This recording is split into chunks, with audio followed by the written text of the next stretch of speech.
Ora, muito boa tarde a todos. Cumprimentar a Associação de Apoio a Portadores de Alterações de Genes relacionados com o cancro hereditário, a VITA. Na pessoa da Senhora Presidente desta Associação, Tamara Milagre, cumprimentar a restante delegação, Catarina Ferreira, Doutora Fátima Vaz, bem-vindos à Assembleia da República. Nós temos aqui presentes, nós somos o grupo de trabalho da Comissão de Saúde, que está responsável pelas audiências que são pedidas a esta Comissão. Fazemos a audiência e depois fazemos chegar a informação à respectiva Comissão. Temos aqui presentes os senhores deputados do Grupo Parlamentar do Partido Socialista, PST, Chega. Entretanto, se chegarem mais deputados, integram a reunião. Nós vamos fazer esta audiência, num primeiro momento, vamos dar 10 minutos à Evita para fazer a sua apresentação, depois damos 5 minutos a cada senhor deputado e depois voltamos a dar 10 minutos para uma segunda ronda final, em termos de respostas às questões que os senhores deputados possam deixar. Mais uma vez, bem-vindos. E se não se importa, passava já a palavra para que pudéssemos dar então início. Muito obrigada. Muito boa tarde, senhores deputados, senhoras deputadas. É um prazer estar aqui e poder expor a nossa causa e as nossas necessidades e as nossas propostas de soluções. Também é importante, não é? Portanto, eu vou começar com a história da Evita, que é uma história muito típica de um caso do cancro da mama hereditário. Nós apoiamos qualquer síndrome de cancro hereditário. Há muitos órgãos envolvidos, mas vamos agora um bocadinho exemplificar o caso mama-ovário. Portanto, eu cruzei-me com uma jovem grávida de 27 anos, enquanto a enfermeira tomava conta dela no recobro e ela foi mastektomizada no nosso hospital por causa de um cancro da mama triplo negativo já metastizado. Eu não estava incrédula com esse caso, uma mulher tão jovem como é possível, e depois segui as consultas dela e percebi que havia uma história familiar do lado do pai. 2 tias paternas da senhora já tinham falecido aos 40 anos com cancro da mama. E aí propôs-se à senhora um teste genético e realmente revelou ter uma mutação no gene BRCA1. E foi esse encontro que basicamente salvou a minha vida, porque por causa desta senhora eu tomei atenção à minha própria história familiar, que realmente também tinha do lado paterno muitos casos de cancro da mama e ovário hereditário e procurei logo um aconselhamento genético e felizmente a médica concordou em fazer o teste, porque de outra forma não estaria cá hoje para falar convosco. Portanto, foi essa gratidão de ter encontrado a mutação antes de ser apanhada de surpresa por um cancro hereditário em idade precoce e depois, como também tinha o total desconhecimento do caso, surgiram imensas dúvidas. A comunicação é muito complicada e muito complexa porque temos que comunicar para outros familiares em primeiro e em segundo grau, porque temos que perceber qual é a linhagem de onde vem essa alteração genética que um dos pais passou para nós. Portanto, foi essa gratidão e foi a promessa àquela senhora, quando estava a morrer 2 anos mais tarde, que isto não ia voltar a acontecer, nem as filhas dela, nem as minhas, nem há mais ninguém nessa próxima geração.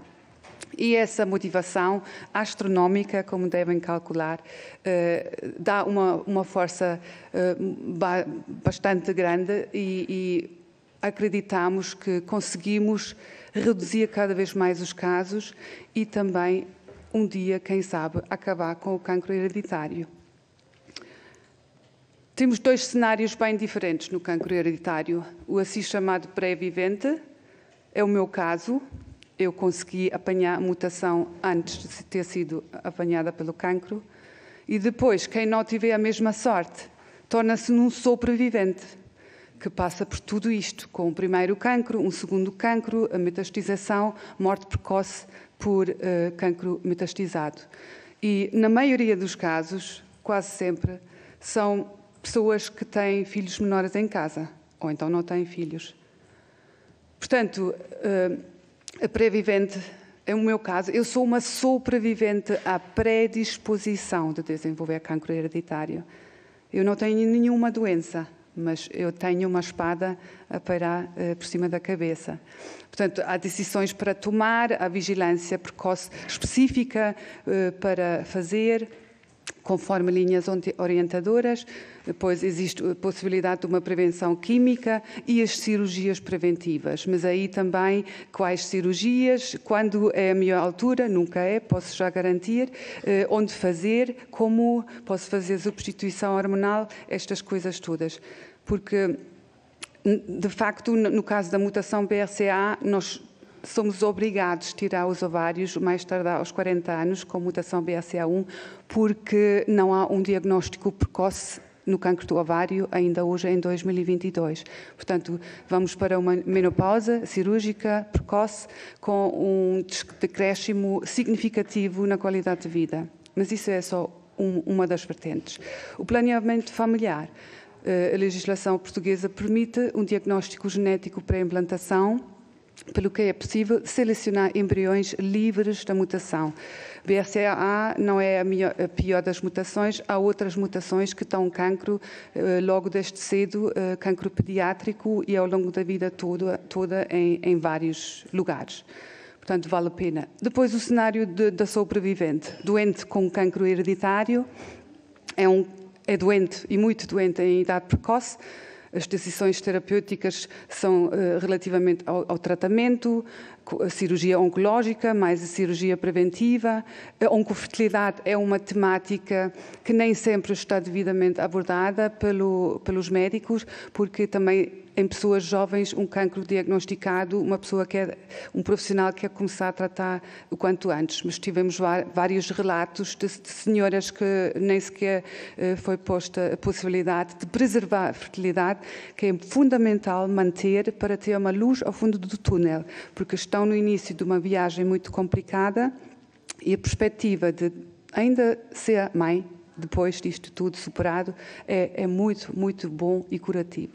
Depois tem que lidar com os efeitos adversos todos, sequelas incapacitantes, baixas médicas, instabilidade financeira, exaustão, depressão, pânico. A comunicação, como eu vou dizer aos restantes familiares, não é? Porque ainda por cima, com esta doença grave à frente, é mais complicado ainda. E depois também a pergunta que nunca mais vai parar na cabeça da pessoa: será que vou crescer os meus filhos? E o sentimento da culpa: será que passei esta predisposição genética para os meus filhos? As síndromes de cancro hereditário representam cerca de 10% de todos os casos de cancro. E se nós estamos a falar de 10% de um número gigantesco, continua a ser um número muito grande. E daí a necessidade de atuar. É uma mutação autossómica dominante germinativa, ou seja, fez-me logo lembrar a roleta russa. Ou preto ou vermelho, ou herdamos ou não herdamos. A possibilidade é de 50%, porque o respectivo pai ou mãe passa a cópia mutada ou a cópia saudável para o filho. Depois, ainda há, em casos raros, mutações in novo, muitas vezes o caso no cancro pediátrico, que estas crianças que têm cancro, mesmo já ainda muito pequeninas, nem sequer têm um familiar com a mesma mutação. Essa mutação, portanto, começou com esta criança. O que é muito suspeito é uma história familiar de cancro. Portanto, se todas as mulheres morreram na família com cancro da mama ou ovário, e BRCA também dá um risco elevado, no caso do BRCA2, nomeadamente cancro da próstata, cancro do pâncreas, melanoma e um cancro da mama masculino. Outra patologia que os homens, no geral, não estão sensibilizados para essa temática. Mas 1 em 100 casos de cancro da mama é cancro da mama masculino e levanta logo suspeita de ser por causa de uma mutação no gene BRCA2. Geralmente ocorre em idade precoce. Atenção, isto é muito importante para fazermos as contas a nível socioeconómico. Quanto custa uma senhora que fica doente de crónica aos 27 anos e morre aos 29 e deixa uma família desfeita? Se o portador não tiver conhecimento da sua predisposição, os primeiros sintomas são desvalorizados. Uma rapariga aos 27 anos tem tudo na vida menos um cancro da mama, certo? E por azar, o próprio profissional de saúde que a acompanhava achou a mesma coisa. Por isso, o cancro avançou de tal maneira. Depois, 50% dos portadores não apresentam uma história familiar evidente. Aí temos que perceber melhor como podemos identificar cada vez mais e melhor pessoas saudáveis que deviam fazer um assim chamado teste preditivo. Atualmente, isto é uma afirmação da coordenadora da Rede Europeia de Referência GenTourist, Genetic Tumor Risk Syndromes. Atualmente, só 20 a 30% dos portadores são identificados. Isso quer dizer que a mutação pode ocorrer em qualquer um de vocês, na vossa família, e só que ainda não aconteceu a doença. No entanto, com medidas adequadas, podemos responder, ou seja, é o cancro com o maior potencial de prevenção e diagnóstico precoce, basta realizar um teste genético. Os portadores podem fazer o rastreamento precoce específico, podem avançar com cirurgias preventivas e as grandes lacunas identificadas por nós ao longo dos 11 anos é que não temos qualquer tipo de dados concentrados num sítio. Cada instituição que trata, acompanha portadores de mutação tem a sua própria microbase de dados, portanto não temos um registro nacional do cancro hereditário, o cancro hereditário não está discriminado no registro oncológico nacional. São todos esporádicos, assim, não é? E depois temos identificação insuficiente dos portadores de mutação. O tempo de espera é excessiva para testes genéticos, para os resultados, para as cirurgias. Isto, hoje em dia, está ainda muito pior do que já estava em 2019, quando saiu um artigo no Expresso das senhoras que ficaram doentes com cancro à espera da sua prevenção. Portanto, isso pós-pandemia, como devem calcular, está muito pior ainda.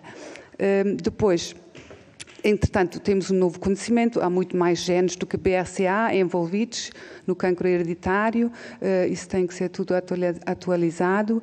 E as informações sobre a oncofertilidade, e nós vamos fazer da nossa parte para o cidadão um ombro amigo virtual e um assistente de bolso. Não vou aprofundar mais esta temática. Estamos a estudar, de facto, em consórcio nacional, a carga socioeconómica do cancro da mama hereditário e do ovário hereditário. Portanto, vamos receber números que nos finalmente evidenciam a carga enorme do cancro hereditário. Estamos ativamente envolvidos em vários projetos de investigação a nível nacional e internacional. Temos uma mutação fundadora que nos torna num dos países com a taxa de mutação no gene BRCA2 mais elevadas, e aqui estamos num projeto europeu que vai, portanto, revolucionar o rastreio ao cancro da mama. Para pessoas interessadas, depois posso explicar melhor. Portanto, para perceberem, as associações mexem e mexem muito bem e fazem muito trabalho e apresentam soluções. Agradeço muito a vossa atenção. Os 3 pilares fundamentais para uma definição da estratégia é o Dia Nacional do Cancro Hereditário, acho que é fácil e faz todo o sentido. O Registro Nacional do Cancro Hereditário, que depois temos que ver com uma agência de investigação e outras entidades relevantes, e a alocação de verbas para atenuar a constante falta de resposta. Senhores deputados, muito obrigada. Muito obrigada, Sra. Presidente da Associação Evita. Eu passava desde já a palavra à Sra. Deputada do Grupo Parlamentar do Partido Socialista, Irene Costa. Muito obrigada. Muito obrigada, Sr. Presidente. Cumprimentar os colegas deputados e, naturalmente, cumprimentar a Associação Evita, agradecer-vos a vossa presença nesta comissão e agradecer também o vosso trabalho e a apresentação que aqui nos trouxeram. Quero sublinhar a importância das ações e a importância de falarmos sobre este assunto do cancro, quer pela prevalência da doença, quer pelos impactos que a doença provoca na nossa sociedade. Sabemos que, de facto, a incidência do cancro tende a aumentar em todo o mundo, morrendo anualmente cerca de 10 milhões de pessoas, o que equivale à população de Portugal. Os especialistas estimam que, se nada for feito, em 2030 as mortes de cancro poderão atingir cerca de 13 milhões de pessoas, o que é verdadeiramente preocupante e, por isso mesmo, nos merece toda a nossa atenção. E esta atenção deve ser redobrada quando nos apresentam estudos, histórias como as que nos trouxeram aqui, e quando estudos realizados revelam também que mais de 1/3 dos casos de cancro poderão ser evitados e que outro terço pode ser curado se detectado precocemente e tratado adequadamente. E que, ao serem implementadas estratégias apropriadas e recursos para a prevenção e detecção precoce do tratamento, podemos efetivamente salvar muitas vidas todos os anos. Sabemos também que existe no Centro Hospitalar Universitário de São João do Porto um projeto que identifica pessoas com história familiar e que são acompanhadas numa consulta de risco, mas penso que é uma resposta residual e que devia, se calhar, ser alargada a outros centros hospitalares.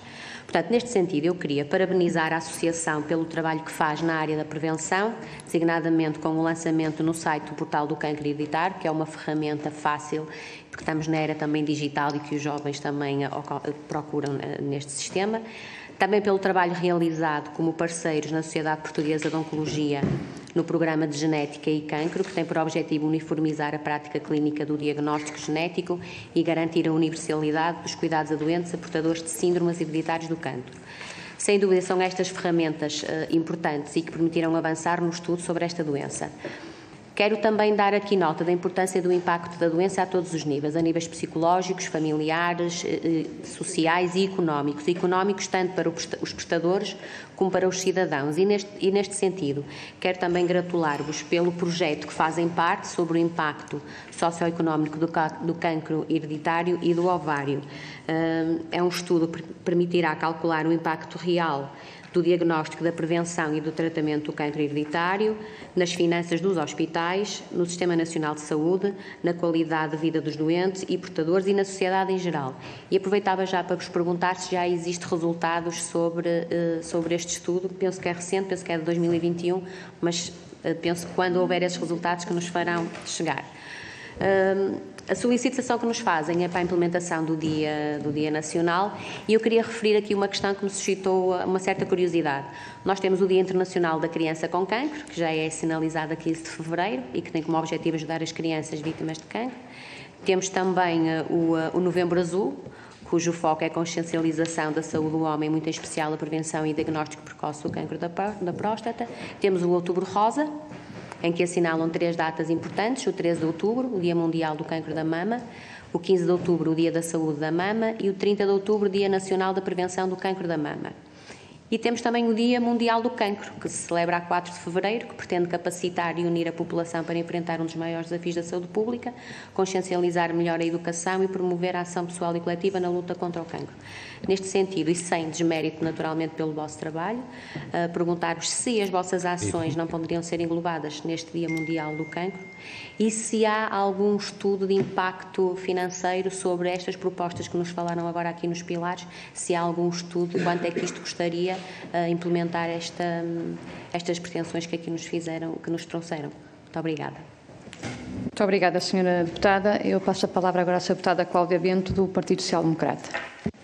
Obrigada. Começo por cumprimentar a Sra. Deputada Coordenadora, as Sras. e os Srs. Deputados aqui presentes e os membros da Associação de Apoio a Portadores de Alterações nos Genes relacionados com o cancro hereditário, na pessoa da Tamara Milagre, Catarina Ferreira e da doutora Fátima Vaz. Como foi evidente na sua exposição inicial, a qual agradeço muito que veio dar informação, comentar aquilo que já sabíamos e elucidar e dar novos dados. Atualmente, cerca de 10% dos cancros são hereditários. Existem uma série de indícios que sugerem a existência de síndrome de cancro hereditário, por exemplo, como falou, a história familiar, idade prematura de diagnóstico, tumores primários múltiplos, cancros bilaterais, quando o órgão afetado é par ou são duplos, não é? E eu daqui pergunto se há algum registro nacional relativamente a cancro hereditário e se há um plano nacional para cancro hereditário no nosso país. Em Portugal, apenas 20 a 30% dos portadores de alterações nos genes relacionados com o cancro hereditário estão identificados e, como tal, prevenir é fundamental. Prevenir o cancro nos portadores da mutação é fundamental e, através disto, conseguimos salvar vidas. E daqui pergunto se se nos podem elucidar como é que é efetuada a orientação de alguém que tenha suspeita de ter um cancro hereditário. Quais são os centros onde se pode efetuar esse rastreio genético? Como é que é efetuada essa orientação? Quem é que faz? Se uma pessoa, a título individual, poderá ou não aceder a este rastreio genético, ou se terá ter sempre efetuada através da orientação de um profissional de saúde, e se o Serviço Nacional de Saúde neste momento consegue dar uma resposta adequada e atempada, e se este rastreio é só possível ser efetuado no Serviço Nacional de Saúde ou se há complementariedade com o setor social ou privado. A Associação Evita vi também que colabora num projeto europeu que é o Preventable, e eu gostava se nos poderiam elucidar em que é que consiste este estudo e se nos podem dar já alguns dados. Quanto àquilo que foi o pedido, penso eu, que desta audiência, que era a criação do Dia do Cancro Hereditário, por tudo aquilo que disseram e que explicaram, fará todo o sentido, com o intuito não só de permitir um maior conhecimento, mas sobretudo de sensibilização e debate desta entidade, de forma a serem conseguidas e implementadas medidas que vão de encontro às necessidades das pessoas e que se consiga dar uma resposta adequada, atempada e imediata, porque muitos destes cancros hereditários poderão ser prevenidos, não é? E é importante fazer a história familiar e terem atenção àqueles antecedentes que vocês falaram, ter mais do que um elemento da família, a idade, e penso que é fundamental isto, sensibilizar e mobilizar todas as entidades cívicas de forma a responderem às necessidades da população. Obrigada pelo vosso testemunho. Muito obrigada, Sra. Deputada. Eu passo agora a palavra ao Sr. Deputado Pedro Frazão, do Chega. Muito obrigado, Sra. Coordenadora. Bem, em primeiro lugar, saudar e agradecer a vossa vinda ao Parlamento e fazer o awareness, portanto, levantar este problema na nossa sociedade e também na atualidade política. Eu penso que essa será talvez uma das grandes mais-valias destas audiências, é trazer para o debate, trazer para o espaço público este assunto, tal como tantos outros. Mas este assunto do cancro hereditário, que de facto é tão importante e tão grave, porque afeta, como explicou muito bem pela história da Evita, que nos mostrou que afeta pessoas ainda com uma vida toda pela frente e, portanto, acarreta uma enorme drama pessoal, um enorme drama social também, porque afeta as famílias, as empresas, o próprio país e, portanto, isso é muito importante. E aqui o cancro hereditário preocupa-me porque, de facto, é transversal a vários síndromes de cancro, não é? Mama, próstata, cólon, portanto, uma série de unidades orgânicas de órgãos, útero, pâncreas, ovário, e, portanto, de facto, é um assunto para o qual agradeço a vossa chamada de atenção e no qual nos vamos debruçar. O vosso pedido de audiência vem no âmbito do Plano de Recuperação e Resiliência de Portugal, e gostava que pudessem especificar um pouco mais, dentro deste âmbito que foi pedido à audiência, em como é que podem ver este PRR ajudar exatamente aqui nesta pequena fatia do SNS, digamos assim.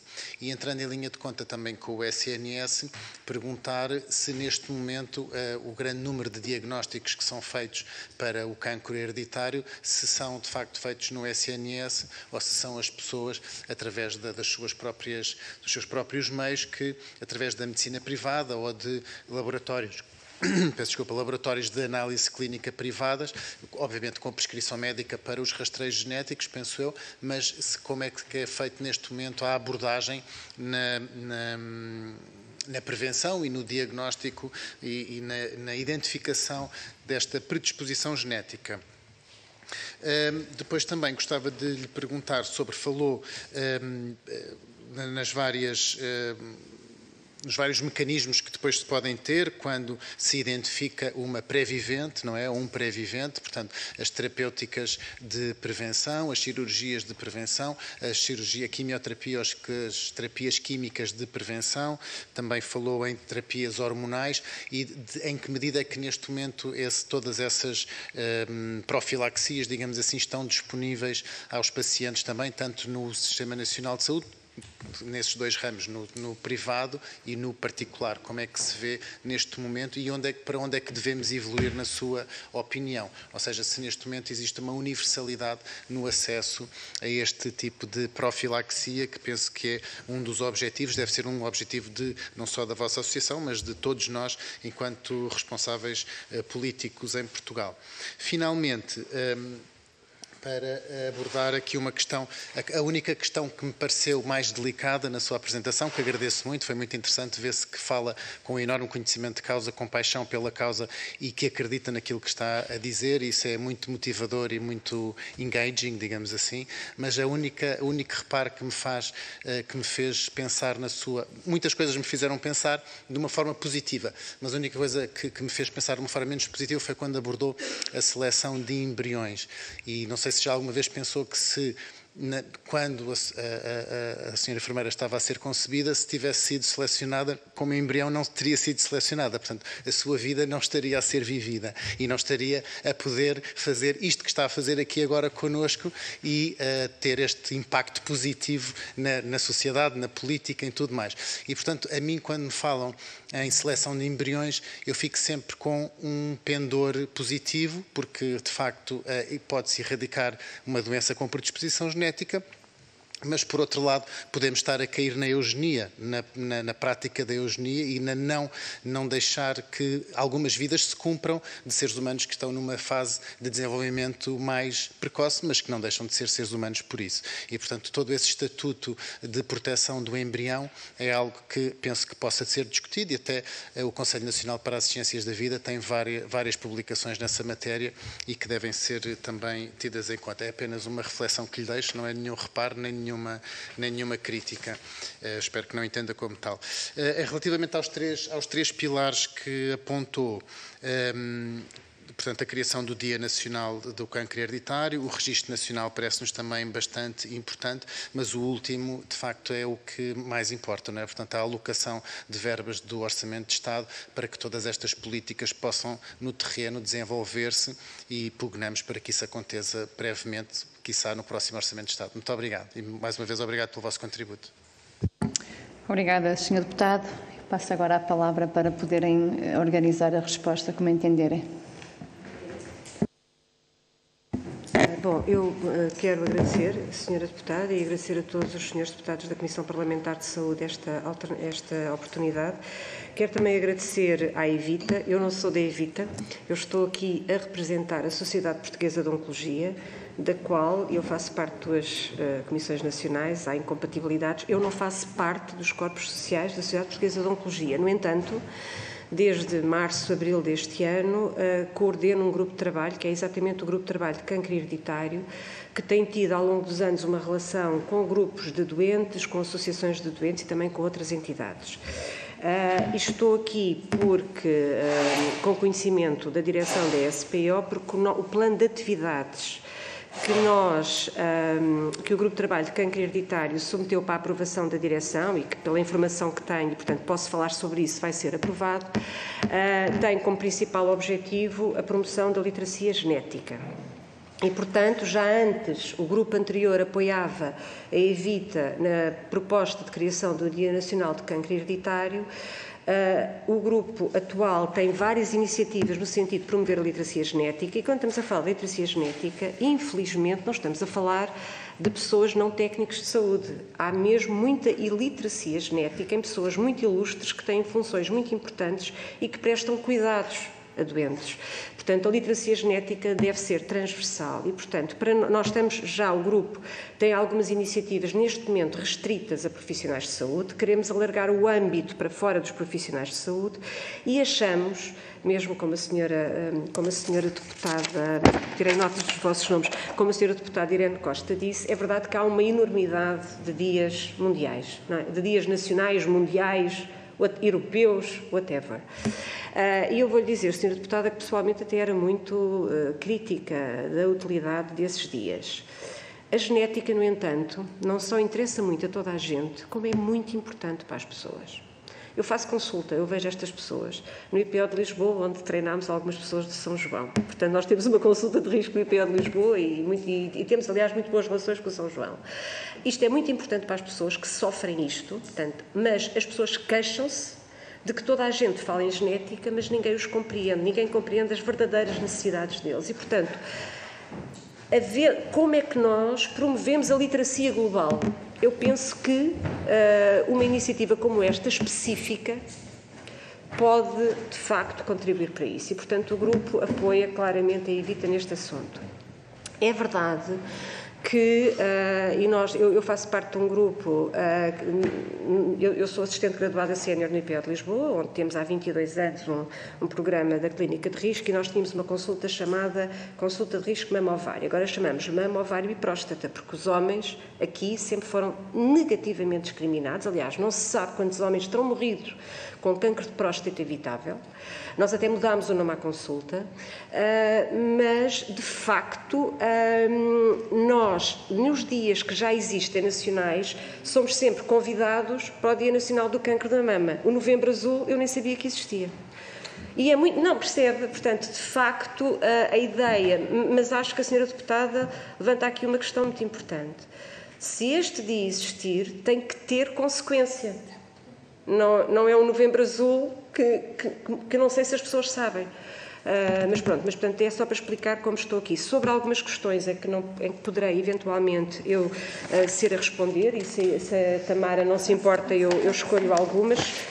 Portanto, eu estou aqui por causa da SPO nisso, mas ainda... portanto, na prática, a senhora deputada Cláudia Bento perguntou Plano Nacional do Cancro Hereditário e Registro Nacional. Pronto, sobre o Registro Nacional, eu formulei a Evita. A lei genética portuguesa é muito restrita, é talvez das leis... A lei da informação genética portuguesa é talvez das leis mais restritas e mais complexas a nível europeu e internacional, ok? E, portanto, eu não estou aqui mandatada para falar sobre o registro, acho que é um assunto que merece discussão, mas tem questões legais, eu não sou jurista e não estou mandatada para falar, mas, portanto, isso levanta, alerto só, que seria interessante perceber-se como é que se poderia otimizar, mantendo a proteção dos indivíduos. Sobre o Plano Nacional do Cancro Hereditário, senhora deputada, é muito interessante, tenho levantado essa questão, porque no tal programa de atividades do grupo que eu coordeno na SPO e cujo plano de atividades está à espera de ser completamente validado pela direção da SPO, nós ficamos muito surpreendidos quando lemos, penso que, não sei se já está publicado, mas estava em discussão o plano oncológico para 2021-2030, da Direção-Geral de Saúde. E ao ler tudo aquilo, tinha muitos aspectos positivos, mas achamos estranho que nunca a genética, nunca o cancro hereditário está especificamente elencado ali. E eu faço metade do meu tempo oncologia geral e metade do meu tempo lido com cancro hereditário, com pessoas que ou já tiveram cancro ou tento gerir e reduzir o seu risco de cancro. Portanto, eu sou uma oncologista pura e dura e consegui integrar na minha cabeça e na minha equipa que ambas as coisas são importantes. Não é só dizer que só o cancro hereditário e só a prevenção é que é importante, mas não deixa de ser surpreendente que o plano que a Direção-Geral de Saúde promove para a discussão pública não tem uma linha sobre genética e uma linha específica sobre cancro hereditário. Portanto, isso está, é o que lhe posso dizer, na direção da SPO, porque nós íamos promover uma tentativa de reunião com a Direção-Geral de Saúde e com a Coordenação Nacional das Doenças Oncológicas, que é o Zé Diniz, para esclarecer isso. Ou seja, e mais uma vez, a tal literacia, inclusive dos profissionais de saúde. Não é dizer que é só o cancro hereditário que conta, talvez seja só 10% de todo o cancro. Mas sendo 10% de todo o cancro, nem todo o cancro hereditário é evitável, mas algum é. Por exemplo, nas mulheres com risco de cancro do ovário e mutações BRCA1 e 2, nós já sabemos, ao fim de 30 anos, Porque se essas mulheres fizerem cirurgia redutora de risco, isso não só lhes reduz o cancro do ovário, mas aumenta a sobrevivência global.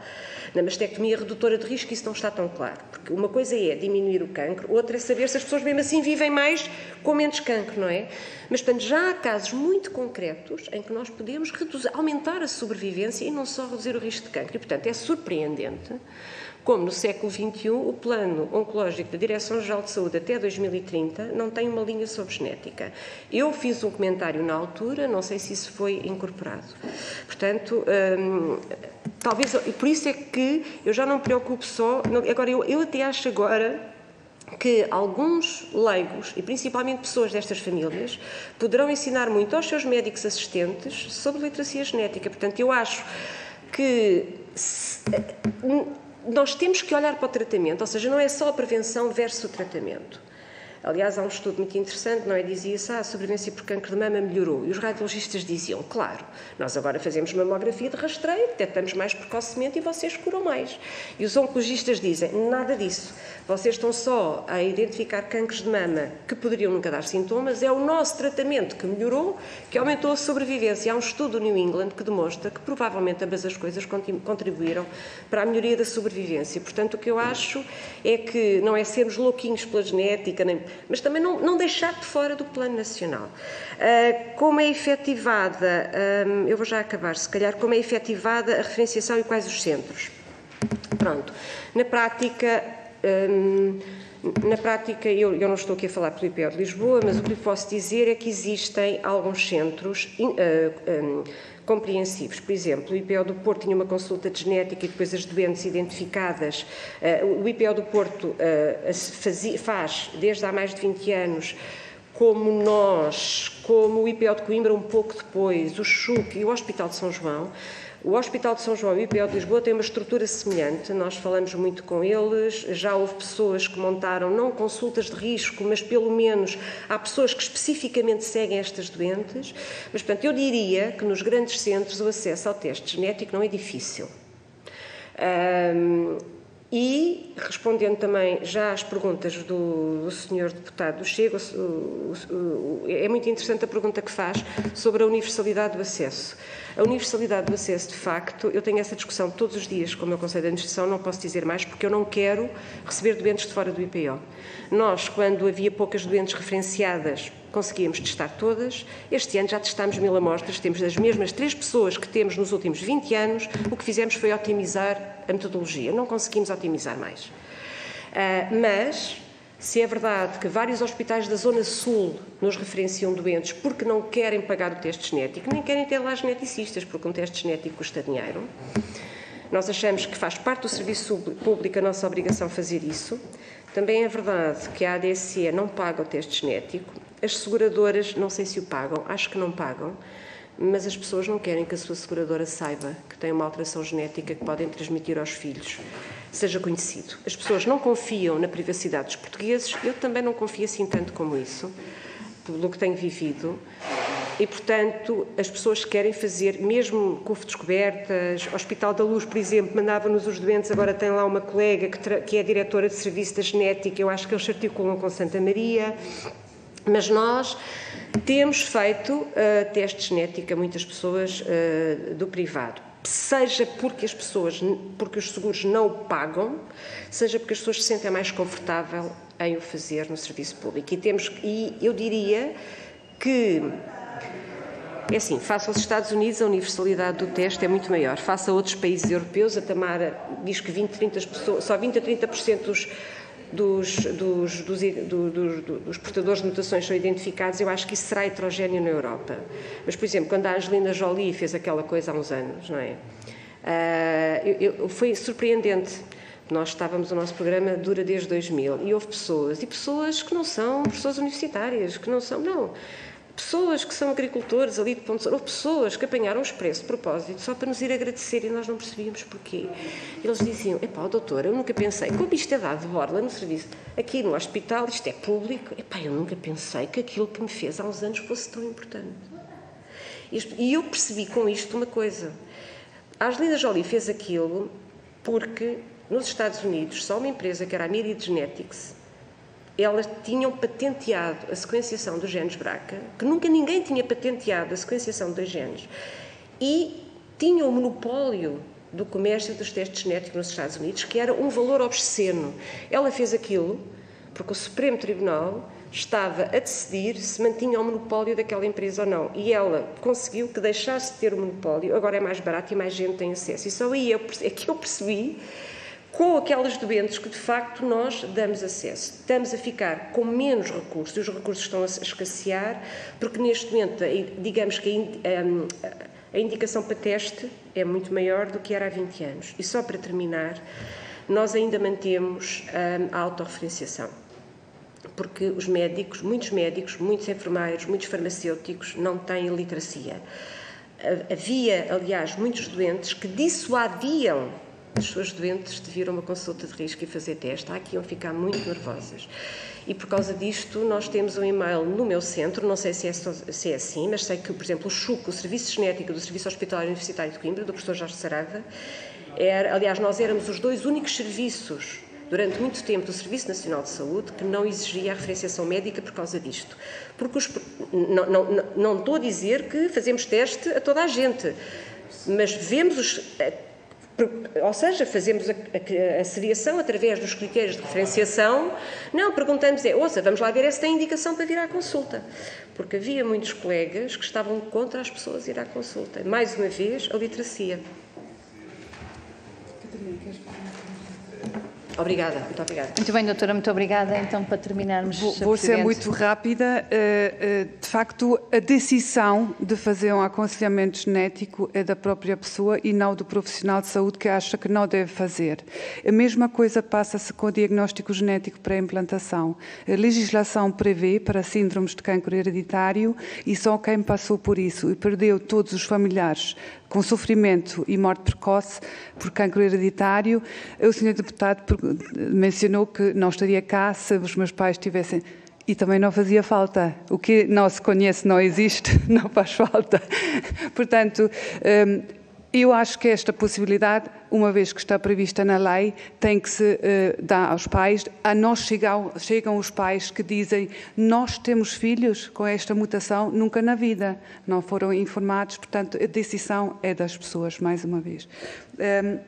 Depois, o Dia Nacional do Cancro Hereditário é obrigatório. Há outros dias sobre cancro, mas o cancro hereditário, se for mencionado, é um anexozinho pequenino e continuamos sempre a chutar para o canto. Isso não interessa, é muito raro. Não é raro. 10% de muito é imenso, continua a ser imenso.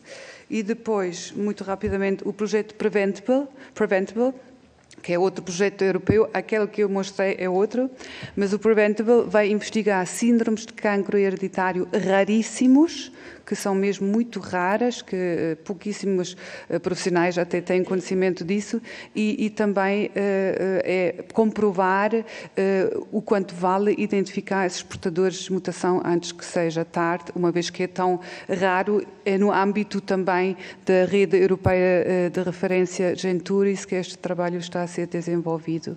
Ainda não há dados, só começaram agora a assinar o contrato. E pronto, e é isso. Dos testes genéticos não são acessíveis a todos, mais uma vez, porque o médico muitas vezes... É a pergunta mais frequente que chega à associação. Como posso fazer o teste genético? O meu médico acha que não é necessário. E depois tem uma indicação muito clara para fazer, quando conta que tantos familiares tiveram em idade precoce um certo tipo de cancro. Portanto, a literacia genética, como a doutora Fátima Vaz disse muito bem, é algo que neste momento carece de total conhecimento. Obrigada. Mais uma vez. Muito obrigada, Sra. Presidente da Associação. Em nome da Comissão de Saúde e deste Grupo de Trabalho, mais uma vez agradecer a forma clara e de forma que até nos sensibilizou, apresentou a situação. Muito obrigada, Sra.